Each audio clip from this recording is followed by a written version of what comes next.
Oke guys, assalamualaikum, balik lagi dengan Jaki ya. Hari ini tanggal berapa ya? Tanggal 10 September 2023 dan ada salah satu teman kita di YouTube yang meminta untuk dibahas, "Bang, coba bahas TB." Dia mau bagi dividen tuh.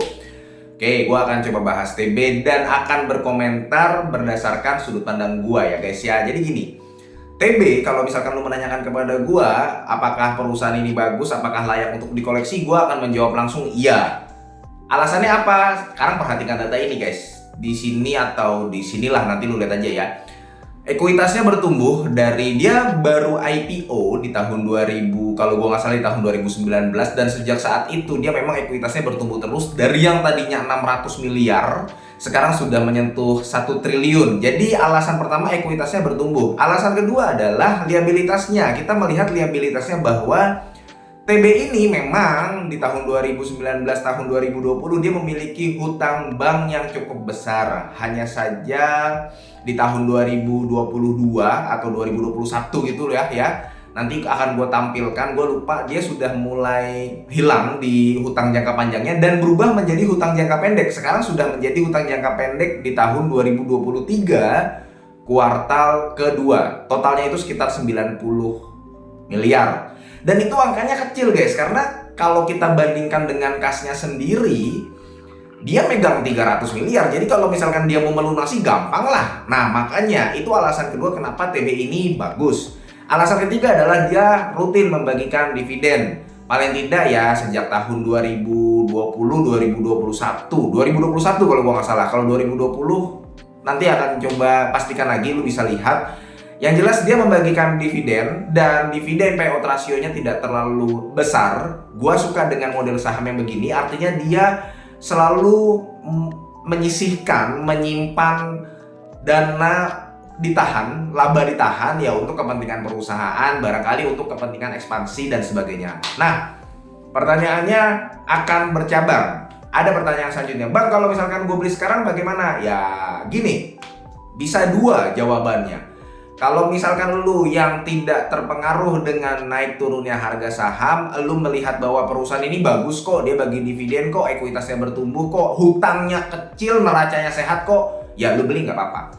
Tapi kalau yang kedua, ketika tahun 2022 itu adalah peaknya, waktu sibuknya, waktu di mana harga batu bara sedang tinggi, perusahaan-perusahaan batu bara sedang tinggi, untungnya TB ini juga kecipratan cuan. Makanya kalau misalkan lu bandingkan antara semester 1 2022 dengan semester 1 2023, memang kalau kita lihat sekilas labanya meningkat.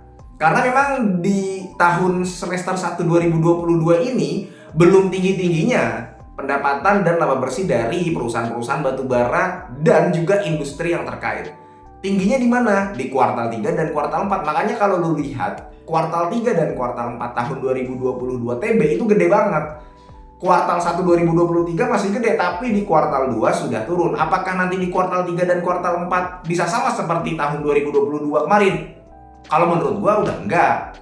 Jadi kalau misalkan lu lihat berita juga, waktu di peak seasonnya tahun 2022 kuartal 3 itu salah satu dari manajemennya TB juga jualan. Nah itu dia jualan waktu lagi tinggi-tingginya. Seperti itu guys. Karena TB ini kan mau tidak mau ya, walaupun kita sudah tahu bahwa perusahaannya bagus, nggak ada masalah, mau tidak mau dia sangat terpengaruh dari industri batubara. Dia perusahaan jalanan gitu ya, supporting perusahaan-perusahaan batubara. Jadi kan di Kalimantan, di daerah Barito itu ada banyak-banyak perusahaan, nggak cuman yang ada di Bursa Efek yang TBK, ada ROITG, enggak. Jadi konsumennya si TB ini juga banyak perusahaan-perusahaan gitu loh. Nah, dia membawa batubara dari tempat menggali, kemudian membawa ke pelabuhan, masuk ke kapal tongkang. Nah, ini menggunakan jasanya si TB. Sebenarnya TB ini memiliki kapasitas itu 18 juta ton per tahun. 18, jadi dia bisa menampung kira-kira 18 juta ton. Ini hanya gambaran saja ya. Tapi guys, terkadang apakah memang utilitasnya, okupansinya sebesar itu? Enggak juga, karena tergantung dari industri batubaranya, dari harga batubaranya. Ada loh guys perusahaan batubara yang kalau harga batu baranya tinggi, dia menjual batu bara. Tapi kalau misalkan harga batu baranya sedang rendah-rendahnya, perusahaan ini tidak menjual batu bara, guys. Jadi tidak ada pendapatannya. Ada yang seperti itu, guys. Nah, kalau misalkan yang kedua, tadinya kan yang pertama kalau lu melihat bahwa perusahaan ini bagus, nggak ada masalah, hutangnya kecil, ekuitasnya bertumbuh, book value-nya juga bertumbuh, lu bisa lihat, ya lu boleh koleksi lah. Tapi kalau lu melihat dari industrinya, ya sekarang wes ubu wayahe. Kira-kira seperti itu, guys. Jadi ya kalau misalkan sesuai dengan industrinya yang terbang ya waktu tahun 2022, seperti yang tadi gue bilang, indikator-indikator dari TB ini ekuitasnya naik, pendapatannya tinggi, labanya naik, industri batu baranya masih bergairah, ya sahamnya bisa lanjut naik. Tapi kalau misalkan industrinya sudah tidak bergairah, TB ini juga udah susah menyentuh angka 900, 900 ribu lah. Kalau 900 mungkin masih iya, tapi kalau untuk 1000 kemudian balik lagi ke waktu dia IPO di harga 1600 tuh, 1800, TB itu sudah sulit gitu ya. Ya jadi itu sedikit komentar gua terkait dengan TB, saham TB, dan dia akan membagikan dividen. Selamat kalau misalkan lo memiliki sahamnya. Mudah-mudahan video ini bermanfaat dan semoga lo sehat selalu sehingga kita bisa bertemu kembali di video-video selanjutnya. Ini bukan ajakan jual atau beli. Gua akhiri, wassalamualaikum warahmatullahi wabarakatuh.